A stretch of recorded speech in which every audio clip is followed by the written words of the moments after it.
Ladies and gentlemen, I don't know whether to be mocking and say that our next guest must not have found or has found the right combination of meds, or to simply say, like, wow, good for him. But as they say, I just report, you decide. Here is Glenn Beck with a surprising message on Black Lives Matter. We're not hearing each other. We have different languages that we're speaking, but I think many of us are saying the same things. Let me give you an example on Black Lives Matter. The people who are marching, not the people who are running it, they are communists.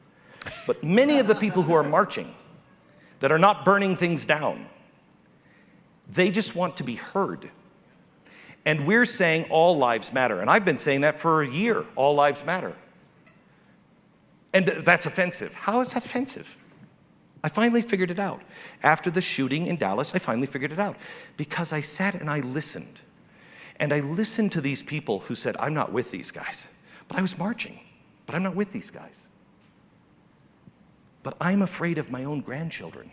Something's happening in our own community. And we need to help. We need help. We need to figure this out. Something's happening in our own community that we don't recognize. Black Lives Matter. And I realized what's happening is everybody at this table says, we're gonna have pie? Yes, let's have pie. The waiters come, everybody gets pie except for you.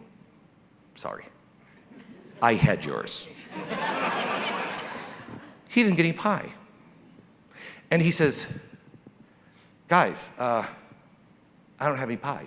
And all of you guys look at him and go, I know, and all pie matters. Yes, it does, but I don't have any pie.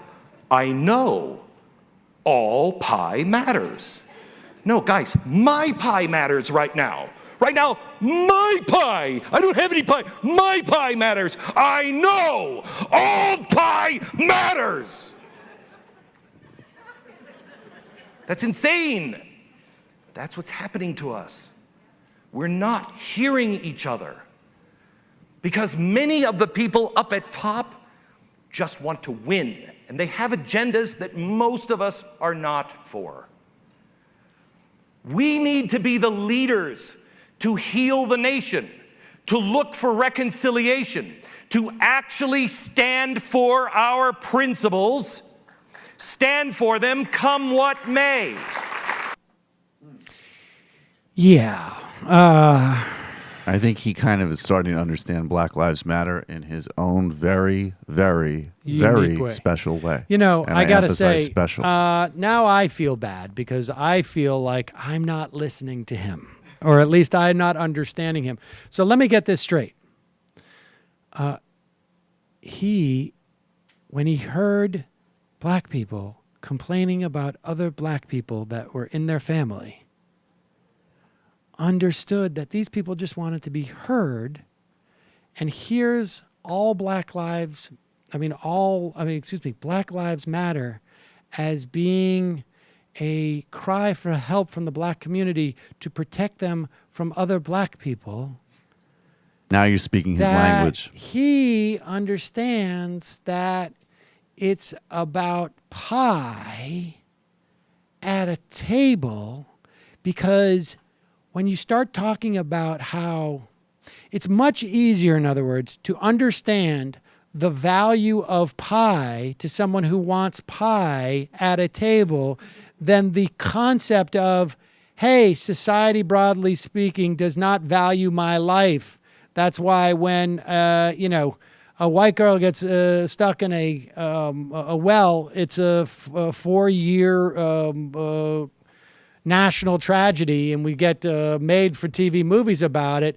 But when a black kid gets shot because he's got a squirt gun or was just sitting on a park bench, no one cares. That concept's too hard. So let me make a vague thing about pies, but imply it has to do with their own grandkids.